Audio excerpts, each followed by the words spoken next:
Ya,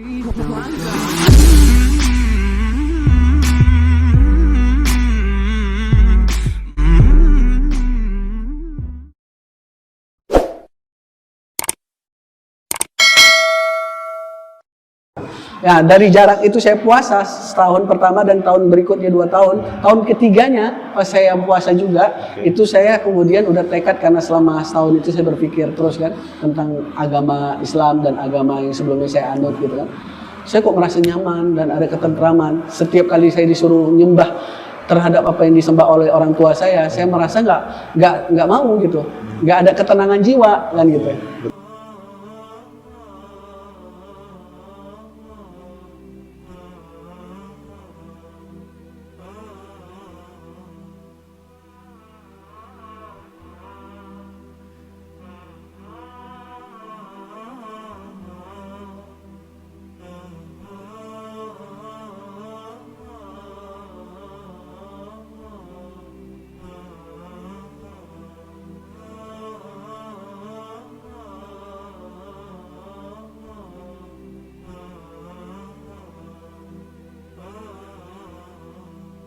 Perkenalkan, nama saya Rahmat Hidayat atau bisa dipanggil Koh Sun Hua. Dan alhamdulillah asli Medan, ya. Kemudian besar di Medan, saya ngerantau ke Jakarta. Tertarik dengan Islam karena ikut teman ke masjid, kemudian dengar azan, dan saya puasa belajar. Waktu itu masih agama saya Buddha.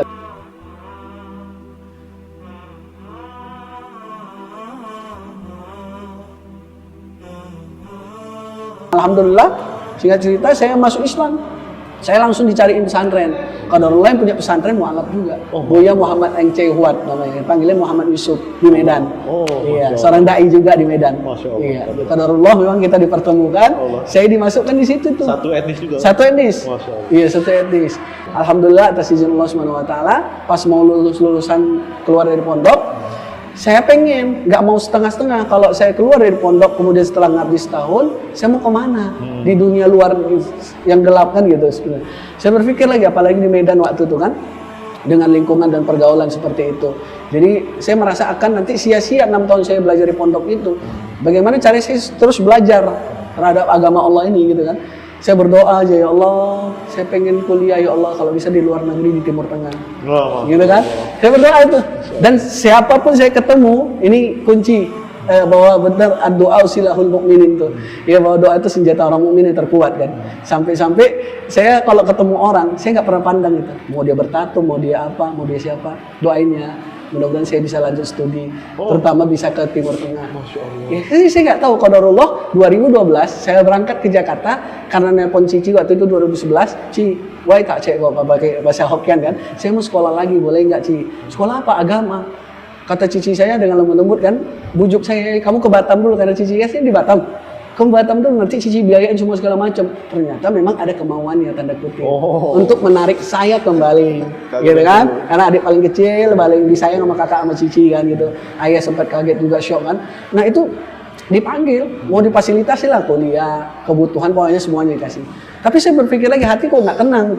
Kayaknya ada sesuatu gitu. Akhirnya saya menolak dengan baiklah gitu. Saya bilang, Ci, saya pengen kerja dulu lah di Medan, kerja dulu sambil nabung untuk niat kuliah itu. Ternyata kalau memang jalannya seperti itu ya, setiap orang berbeda. Saya jalanin kerja 2 tahun, gaji ada tapi nggak terkumpul buat biaya kuliah saat itu. Ya entah, wallahu alam ya, memang sudah usaha tapi memang belum waktunya kali ya. Akhirnya saya beranikan diri, sisa duit tabungannya cukup beli tiket pesawat waktu itu, ya berangkat saya ke Jakarta. Berangkat ke Jakarta, sampai di Jakarta waktu itu ada audisi sih sebenarnya. Ikut audisi, cuman itu hanya pengalaman aja. Ikut audisi kan, salah satu channel TV kan gitu, nasional. Udah saya berangkat, pulang, berangkat lagi sisa duit beli tiket. Niatnya untuk cari beasiswa, karena kenal sama Ustadz Bakhtiar Nasir. Waktu itu beliau menawarkan akan dikasih tazkiyah, rekomendasi masuk ke LIPIA. Nah pas saat dia mau masuk ke LIPIA itu saya datang dengan segala berkas. Saya orang pertama ngerantau di Jakarta, masih bingung lah kan gitu, ngeraba-ngeraba gitu. Akhirnya qadarullah saya Ustadz Bakhtiarnya sibuk, saya nggak nyalain juga kan, artinya saya kontak guru-gurunya juga ada yang nyambung. Alhamdulillah saya sempat tinggal di AKL yang di Tebet dulu, ya saya tinggal di sana, bantu-bantu di sana. Kemudian saya tes, siapkan berkas tuh, masuk ke Lipia. Ternyata begitu sampai depan Lipia, mau pendaftaran, udah tutup. Ya Allah. Akhirnya saya pasti ya sudahlah ya Allah, mungkin bukan jalan saya untuk kuliah lagi, untuk studi lagi gitu kan. Tapi akhirnya udahlah, saya kerja lagi tuh di Jakarta sambil ngajar, sambil Di Jakarta bantu-bantu. tuh yang apa tuh? Hah? Di Jakarta kerjanya apa? Ya itu waktu itu ngajar-ngajar ngaji di masjid, bantu-bantu TPA. Ya itu aja. Kemudian bantu teman ada yang usaha, saya bantu-bantu dagangan kecil-kecil. Apa yang bisa saya kerjakan, karena saya ini orang perantau kan, saya berpikir saya harus bisa dan yakin bahwa Allah itu pasti akan ngasih rezeki buat kita kan. Masya Allah. Nah, dari situ saya terus berdoa dan terus minta doa sama orang-orang siapapun. Karena cita-cita saya pengen belajar di Timur Tengah gitu kan. Gimana pun. Dan saya belum tahu pilihannya Mesir, Madinah atau apa. Karena tahu senior saya ada yang beberapa ke Mesir kan. Nah, dapat beasiswa sekolah gratis dan lain sebagainya. Akhirnya qadarullah pas saat itu dari Jakarta bingung mau kemana sambil kerja, sambil cuma berdoa, menabung. Nabung sempat kuliah di PT IKI. Dapat tuh di Jakarta, waktu Medan kan nggak terkumpul, di Jakarta terkumpul, kuliah di PT IKI Ciputat depan UIN kan. Nah, sambil ngafal Quran di situ. Kemudian qadarullah semester pertama teman anak PT IKI itu ngajak dari AKL juga kan. Itu ngajak ada pendaftaran beasiswa ke Madinah Muqabalah, bukan di pesantren Darun Najaj. Darun Najaj. Nah, saya ke sana berangkat, sampai di sana itu Masya Allah kita ngajukan berkas, kata beliau panitianya itu udah tutup. Waduh ya Allah, ini kok terjadi lagi sama yang di Lipia. Tapi saya beranikan diri, Ustadz tolong Ustadz, Ustadz tolong Ustadz, saya cita-cita saya ini, saya ngerantau jauh-jauh untuk pengen cari beasiswa, saya mau belajar Ustadz. Gimana Ustadz? Tolong kami Ustadz. Waktu itu kita bertiga kan, Ustadznya lihat kanan, lihat kiri gitu kan. Ya udah, masukin berkas. Cepet masukin tuh. Akhirnya kita ikut Muqabalah 2 minggu belajar sama Syekh dari Madinah kan. Ya 2 minggu itu Muqabalah. Qadarullah, teslah ujian. Baik lisan maupun tertulis kan. Ujian. Udah semester 3 1 tahun pengumuman, lama Madinah itu kan. 1 tahun baru pengumuman. Alhamdulillah saya udah gak kepikiran kok lama banget ini. Karena tahu saya kalau tes kan biasa 2 bulan, 3 bulan udah pengumuman. Ini 1 tahun gak ada kabar. Saya udah nggak hiraukan, bahkan nomor Rokom Tolib dia itu, nomor pelajarnya itu, yang untuk buka webnya nanti kita, hilang saya. Nggak ada sama sekali, nggak bisa kalaupun saya lulus nggak bisa dibuka kan, harus pakai nomor itu, kode itu. Akhirnya, qadarullah teman saya bilang dari PT IKI, Rahmat, nama kamu lulus. Ah itu mah Rahmat Hidayat banyak, udah populer namanya, bukan saya. Orang saingannya berat, udah hafal 30 juz, udah banyak hafalan hadisnya, pokoknya udah berat lah gitu, pesimis gitu kan. Tapi terus minta doa gitu. Terus minta doa dengan kekuatan doa itu. Terus minta doa. Atas izin Allah, ini Rahmat. Dia waktu itu kan dilingkarin sama dia, dikasih tanda. Saya baca dong, Rahmat Hidayat Wong Sintong. Wah, Wong Sintongnya nggak ada yang nama ayah saya kan. Saya pikir, udah saya langsung sujud syukur. Masya Allah, saya langsung datang ke teman-teman yang tahu apa aja berkas yang harus disiapkan. Akhirnya kita siapkan dan qadarullah sebenarnya nggak bisa dibuka karena tadi Rokom Tolibnya hilang. Istri saya, alhamdulillah kita baru nikah kan, baru nikah 1, memang rezeki dari pernikahan juga bisa jadi ya. Alhamdulillah baru nikah, istri baca-baca pakai bahasa Inggris kan, bahasa Arab, bahasa Inggris. Dilihat tuh sama istri saya, dia coba dimasukkan nomornya, segala yang ada dari berkas saya waktu itu daftar, kebuka. Qadarullah, alhamdulillah, saya bersyukur itu sekali. Udah, tapi saya nggak tega ninggalin. Cuman kan untuk pertama itu kata istri, dia support ini untuk di jalan Allah. Kamu tuh di sana bukan jalan-jalan belajar. Udah berangkat gak apa-apa. Alhamdulillah disupport. Iya istri, alhamdulillah dapat istri yang kuat lah. Ditinggal kan waktu itu kan. Alhamdulillah berangkat tuh. Berangkat saya ngurus berkas. Lama itu ada sebulan lah. Medical check adalah sebagai semua syarat lah. Sampai akhirnya berangkatlah saya dapat beasiswa di Madinah. Tak lulus tahun 2019 akhir sebelum corona kemarin. Iya.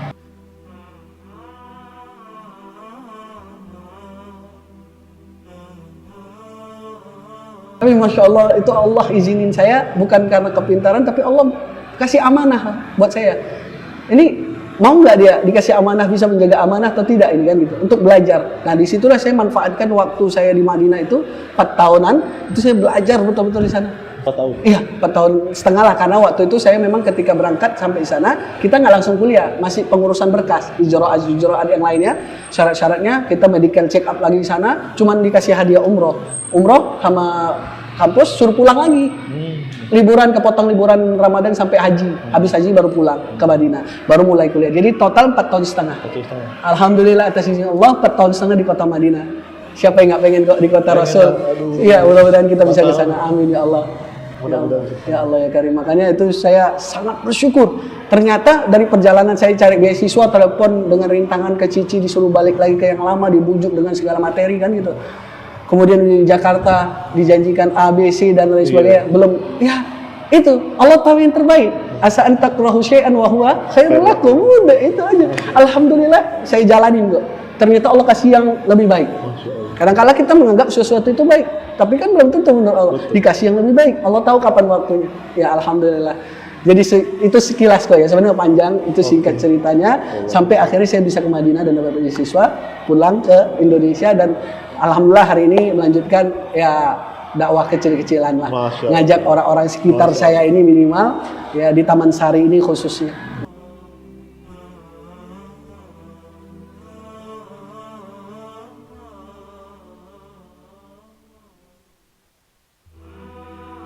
Nikah bukan suatu nikah itu kan sebenarnya karena saya berpikir hidup di Jakarta cari beasiswa, kemudian belum ketemu, bukan tidak ada tapi belum ketemu jalannya kan gitu kan. Hidup di kota Jakarta di tengah-tengah kota metropolitan seperti itu kan gitu kan, dengan keadaan yang luar biasa di Jakarta. Sementara saya nggak punya saudara senasab ya maksudnya ya, nggak ada yang di Jakarta, semua di Medan, kebanyakan. Nah, saya bingung mau kemana, sampai saya numpang tinggal sama teman-temanku. Iya, saya numpang karena saya nggak punya modal loh. Ke Jakarta itu cuma modal tiket sama uang saku tinggal sekitar 100-200 ribu. Dan bawa HP masih jadul dulu, Nokia. Itu pun hilang. Karena saya wajah baru kan, wajah perantau. Ya ketahuan, mungkin ada tanda itu udah tahu lah muka perantau nih. Iya, kecopet. Iya, hilang, nggak sadar. Qadarullah. Dan ujiannya memang seperti itulah. Akhirnya alhamdulillah bersabar, Allah ganti yang terbaik sampai akhirnya bisa punya ke Madinah itu tadi. Itu kok nikah? Nah, yang nikah itu ketemu waktu itu kan saya sudah mulai kuliah di PTIP. Kemudian ada teman yang memang qadarullah orang sini punya kenalan sama bapak mertua saya. Ngundang pengen cari seorang inilah dai atau ustadz untuk memberikan tausiah di acara santunan yatim se-Jakarta Barat. Waktu itu saya diundang lah. Alhamdulillah dikasih amanah. Saya coba mulai belajar berdakwah di situ. Awalnya ketemu sama istri, ya punya ya manusia lah kok. Akhirnya saya belum punya apa-apa, kerjaan juga belum ada, semua belum ada. Tapi saya yakin satu, bahwa kerjaan itu nggak menjamin rezeki kita juga. Dan saya yakin bahwa rezeki Allah yang menentukan semuanya. Ada takarannya, ada waktunya semuanya. Sampai akhirnya saya bilang, saya mau nikah nih sama anak ibu mau khidbah, tapi saya belum punya kerja. Saya ceritakan biografi saya semua segala macam, diterima sama ibu mertua. Waktu itu bapak mertua udah nggak ada. Cerita, alhamdulillah. Sesingkat itu. Begitu pulang, saya berpikir ngelamar anak orang, belum punya kepastian, modal buat nikah aja belum ada. Tapi modal nekat, daripada kita maksiat, daripada kita berzina. Iya, saya terus terang gitu. Buat apa kan gitu? Ya, hanya kenikmatan sementara kan gitu. Akhirnya kita berdosanya berterus-terusan, na'udzubillah. Maka akhirnya saya berpikir nekat. Dan itu begitu pulang dari khidmah itu saya sempat, Rahmat, kamu ngomong apa tadi? Kamu nggak ngapain gitu? Kayak nggak pede gitu. Belum ada penghasilan karena kan sebagian orang tua melihat calon mantunya harus ada kerjaan, harus ada segala macam. Tapi saya cuma yakin, "Wa may yattaqillaha yaj'al lahu makhrajan wa yarzuqhu min haitsu la yahtasib." Udah, ikhtiar, doa, kerja. Alhamdulillah.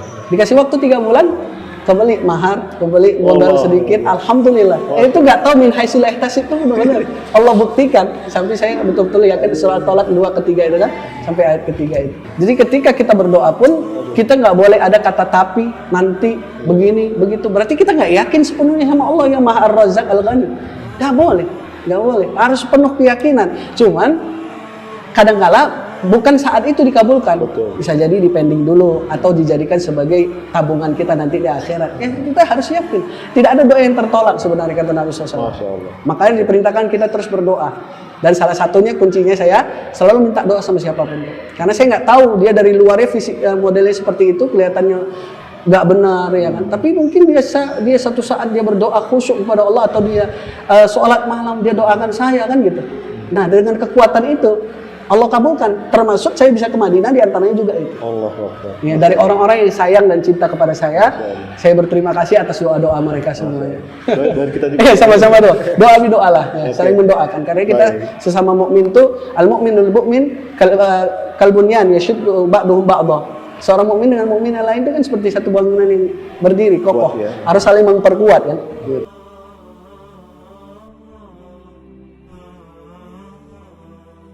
Saya tanyakan, itu. kenapa masih mau, mohon maaf ya, dalam tanda kutip berdakwah di lingkungan yang mungkin mayoritas ya mungkin satu, memang saya dapat istri orang sini, besar di sini gitu kan. Aslinya memang Garut, tapi besarnya di sini. Yang kedua, kita melanjutkan amanah orang tua mertua saya untuk menjalankan sekolah TK lah kecil-kecilan gitu kan, untuk tetap dijaga karena itu penuh perjuangan. Ada cerita itu kok, bangun TK itu banyak perjuangan, orang tidak suka, orang yang hasad gitu kan.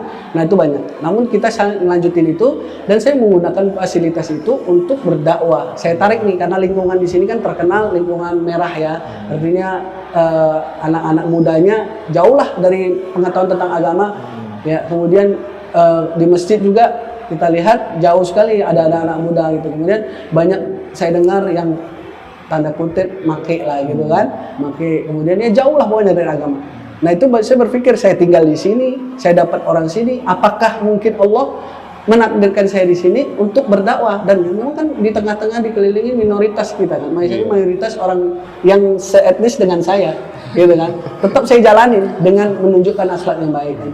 Alhamdulillah saya ngajak yang sudah Islam dari lahirnya, kita ajak, kita buka majelis kecil-kecilan, kita dakwah di situ. Kemudian di masjid ini juga salah satunya, awal mulanya saya berdakwah juga di tempat ini. Ya diberikan kesempatan oleh ketua DKM sampai kita kenal, alhamdulillah silaturahim terus jalan. Nah itu saya tetap istiqomah karena memang mungkin semakin besarnya rintangan dalam berdakwah itu ya pahalanya akan semakin besar mungkin ya Pak. Tapi ya mudah-mudahan insya Allah di sisi Allah Subhanahu Wa Taala diganjar seperti itu. Walaupun memang beratnya itu tadi kan dengan lingkungan kehidupan yang bebas. Ya walaupun kadang-kala banyak akhlak anak-anak muda yang sudah bobrok. Tapi ya di situ kita harus istiqomah. Bagaimana mengajak mereka, menarik mereka. Kalau bukan kita siapa lagi? Dan memang posisi saya kan juga ya seumuran lah dengan orang-orang anak-anak muda yang ada di sini gitu kan, atau orang-orang yang suka nongkrong malam apa segala macam. Kita tarik itu, kita rangkul. Awal mulanya ya dari olahraga dulu tadi saya cerita. Kita ajak olahraga, saya ikut nimbrung pendekatan. Kemudian kita tarik, kita kerjasama dengan RT RW-nya, kita buat olahraga. Kebetulan di sini kalau dulu ada lapangan, kita ajak olahraga main. Kemudian setelah itu kita ngobrol, tapi ngobrolnya agama. Nah dari situ mereka penasaran, pengen tahu sebenarnya anak-anak muda itu keinginan tahunya terhadap agama besar. Nah dari situlah saya ambil pengalaman bahwa mereka itu kenapa kok nggak mau ikut kajian di masjid, kan masjid banyak taklim tiap malam. Saya bilang malu gabung sama orang tua. Dari situ saya berpikir ini anak muda kok hampir setiap masjid ya, bukan di sini aja. Anak muda itu jarang mau kan gitu. Apalagi yang diisi oleh orang-orang tua kan, mereka nggak mau. Nah, gimana? Saya kepikir kita buat sendiri khusus kajian yang anak-anak muda itu. Nah, dan mereka maunya terbuka kan, agak bisa sambil ngopi, duduk, apa segala macam. Nah, disitulah kita bawa, kita tarik apa yang maunya mereka dulu. Tapi tanda kutip selama positif kan gitu. Kita tarik, kita giring, sampai akhirnya alhamdulillah kita buat majelis tadi saya bilang, kita buat mereka nongkrong di situ, tapi nongkrongnya adalah ibadah insya Allah. Masya Allah. Kan gitu. Karena kita belajar agama, belajar kajian kitab fikih, ya ringan-ringan dulu karena mereka kan baru permulaan lagi kan. Kita tarik, yang penting mereka jauh dari pergaulan yang bebas tadi. Betul.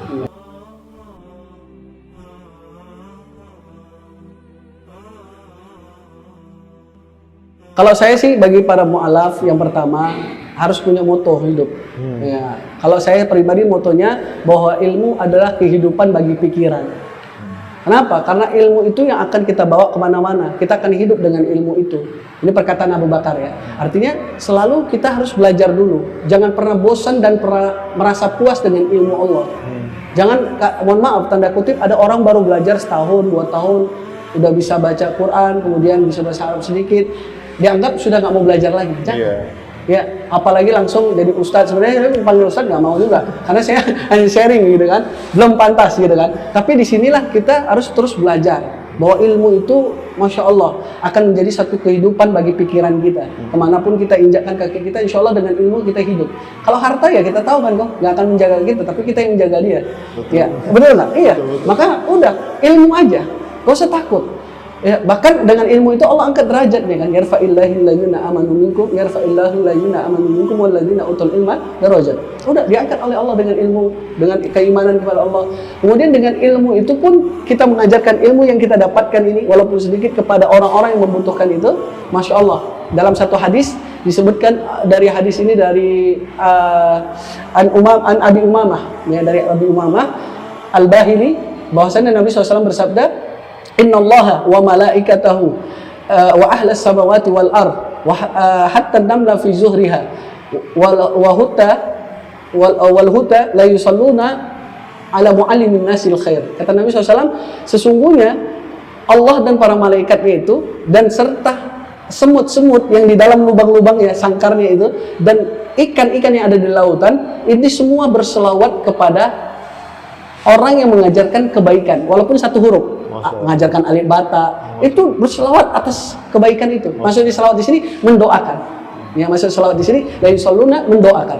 Jadi Allah, malaikatnya, semut-semut ini di dalam sarangnya, kemudian ikan-ikan di dalam lautan, semua itu mendoakan bagi orang yang mengajarkan ilmu, terlebih khusus ilmu agama di sini ya. Diajarkan kepada orang yang membutuhkan, terutama pada umat ya. Maka disitulah saya ambil pelajaran bahwa para mu'alaf ini jangan pernah bosan untuk belajar ilmu. Terus belajar, cari ilmu. Sekarang apalagi Masya Allah banyak sekali kajian-kajian yang tinggal kita bisa ikutin, ada niat untuk datang menyamperin dan yang sungguh-sungguh gitu kan. Karena memang belajar itu nanti kita akan dapatkan rintangan kok, berat.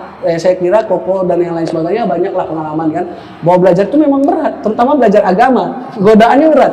Maka Imam Syafi'i mengatakan innamal ilmu bitta'ab. Sesungguhnya belajar itu mendapatkan ilmu, terutama ilmu agama ya.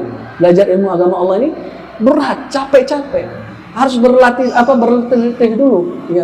Apa itu capeknya? Harus ada modal tenaga, waktu, ya. Bisa juga material kan gitu kan? Ya, itu semua ada. Karena kalau kita hadir kajian, kemudian kita ikut halaqah atau apa segala macam, kita cuma modal dengar, kita ini bukan Imam Syafi'i yang dengar langsung masuk. Kan gitu ya. Ya minimal para mu'alaf bersungguh-sungguhlah. Dan kemudian kalau datang ke kajian bawa catatan atau bawa kitabnya apa yang dikaji, sehingga betul-betul fokus pada bidangnya masing-masing nanti. Jadi Islam yang kafah itu tidak mudah. Tentunya tadi saya bilang kembali kepada modal ilmu, ini utamanya. Ya ayyuhalladzina amanu dukhulu fi silmi kafah, masuklah kepada agama yang keseluruhan. Maksud keseluruhan ini kita nggak boleh ngambil enaknya aja. Kadang-kadang ada orang apa yang diperintahkan Allah dan Rasulnya yang nggak cocok dan tidak ada keuntungan bagi dirinya, maka dia akan menganggap Islam itu tidak ada keberuntungan. Ini bahaya nih. Ya, maka di dalam surah Al-Hajj Allah katakan wa minan nasi may ya'budullah ala harfin, dan sebagian manusia ada yang menyembah Allah di pinggiran. Apa maksudnya? Tafsirnya Abdullah bin Abbas mengatakan dalam tafsir Ibnu Katsir bahwasanya orang yang menyembah Allah di pinggiran itu sebab turun ayat ini karena ada dulu orang Badui, yang sekelompok Badui, mereka datang ke Madinah berbondong-bondong masuk Islam. Kemudian mau masuk Islam, kemudian mereka setelah Islam itu ada niatan. Niatannya apa? Mudah-mudahan setelah keislaman mereka, tanah mereka jadi subur, tanaman-tanamannya juga jadi subur, kemudian hewan-hewan ternak mereka bertambah, hujan diturunkan oleh Allah Subhanahu wa taala. Itu yang mereka inginkan kan? Ada tujuan mencari keuntungan dunia terhadap Islam itu tadi. Maka ini sebenarnya tidak boleh, tapi itu yang dilakukan oleh mereka. Dan mereka pulang dari Madinah ke kampung-kampung mereka, lihat hujan turun, tadinya nggak hujan-hujan, kemudian sawahnya mulai subur karena air hujan tadi, hewan-hewan ternak mereka bertambah dan seterusnya. Sampai akhirnya apa? Sampai akhirnya mereka mengatakan inna dinana hadalah khairun fatamassaku bihi. Sesungguhnya agama kita ini agama yang baik, berpegang teguhlah sama agama ini. Karena apa? Ada keuntungan dunia. Ini nggak boleh. Ya, jangan kita beragama mencari keuntungan di agama. Artinya apa? Keuntungan dunia ya, dalam khusus. Kalau keuntungan akhirat memang itu tujuan kita untuk mencari itu. Nah, mencari keuntungan dunia. Tapi sebaliknya ketika mereka pulang ke kampung mereka lihat sawahnya kemudian gugur, kemudian hewan-hewannya banyak yang mati, ya anak-anak mereka tidak ada yang selamat misalkan gitu kan. Maka mereka mengatakan apa? Sebaliknya, ma fi dinina hadza khair. Tidak ada kebaikan pada agama kami ini. Dia menjelekkan Islam, bahkan menentang Islam. Ini bahaya. Jadi kalau ada orang teman-teman yang baru hijrah, kemudian masuk Islam, kafalah. Kafah di sini tadi modalnya ilmu dulu. Ilmu, insya Allah kita diberi ilmu oleh Allah Subhanahu Wa Taala. Ya, saya juga masih belajar, kita semua masih belajar. Jadi carilah ilmu sebanyak-banyaknya, sehingga modal itulah yang akan membimbing kita, yang bisa menjadi kafah tadi. Jadi jangan kafah tapi hanya sekedar omongan, tidak mau ada usaha untuk belajar. Ini kan, mohon maaf, bohong kan gitu. Jadi dia bisa jadi penentang agama. Kenapa? Karena tadi milih-milih. Oh, ini cocok bagi saya, menguntungkan ayat ini. Ayat ini nggak menguntungkan, udah saya singkirkan, saya nggak mau.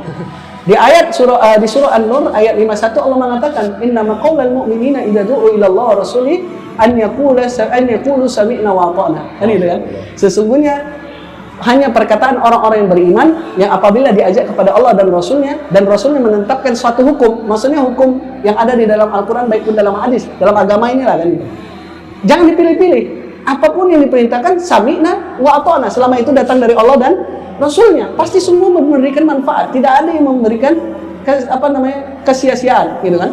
Sami'na wa ata'na. Sebagai orang mukmin yang sejati harusnya mengatakan kami mendengar dan kami taat. Itu. Jadi jangan, tunggu dulu. Sami'na wa pikir-pikirna. Kami dengar tapi tunggu dulu. Kami mau mikir dulu ini menguntungkan apa enggak. Nah, ini enggak boleh. Makanya itu pesan saya kok buat diri saya pribadi khususnya, bahwa kita beragama itu jangan cari keuntungan dunia, tapi cari keuntungan akhirat, insya Allah dunia akan ikut dengan sendiri. Allahu Akbar.